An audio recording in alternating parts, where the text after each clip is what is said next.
It's my pleasure, my dear friend and colleague from New York. It's almost hard to believe, I would say, that we are noting the one-year anniversary of the terrible storm we call Hurricane Sandy striking our nation's shores. It seems like no more than 6 or 7 months ago that all happened, and maybe one of the reasons is that it was so horrific, so damaging, devastating, that the harm continues. There are still families searching for a place to live. There are still Americans still digging out from this problem, trying to salvage the situation for themselves and their families.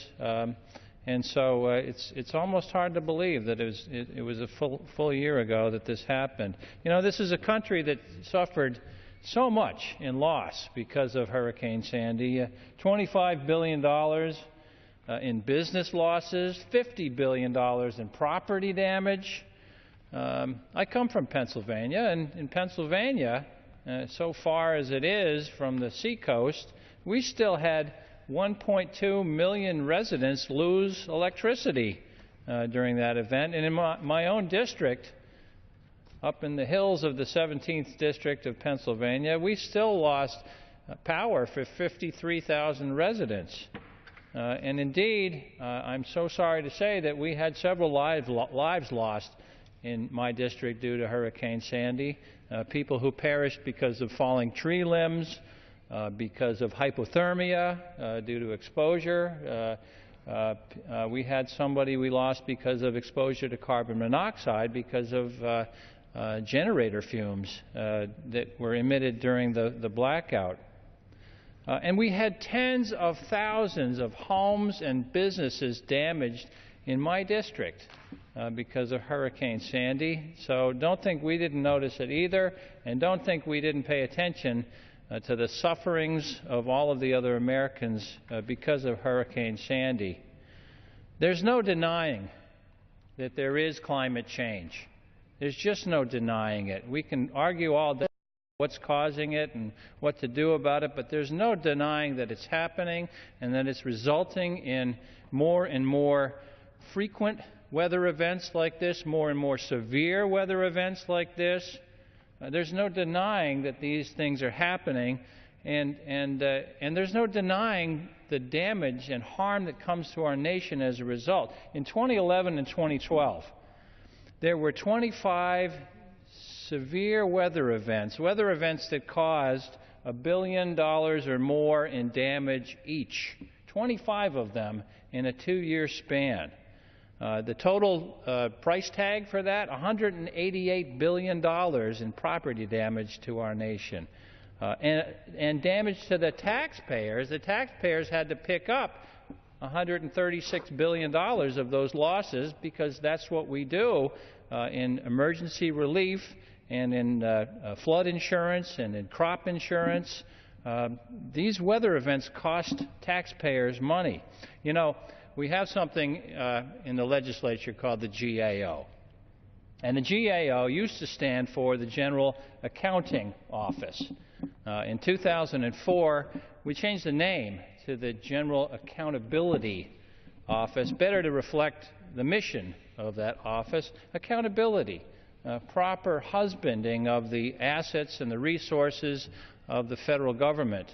And they keep track of these things, and every year they come out with something that they call the GAO High Risk Report. And now the GAO High Risk Report is a compilation of all of the risks to the assets and the finances that we have in this nation as part of our government. It's a list of the things that threaten the assets of the federal government. First time this year, earlier this year, the GAO High Risk Report included climate change as a reason for risk to American government's assets.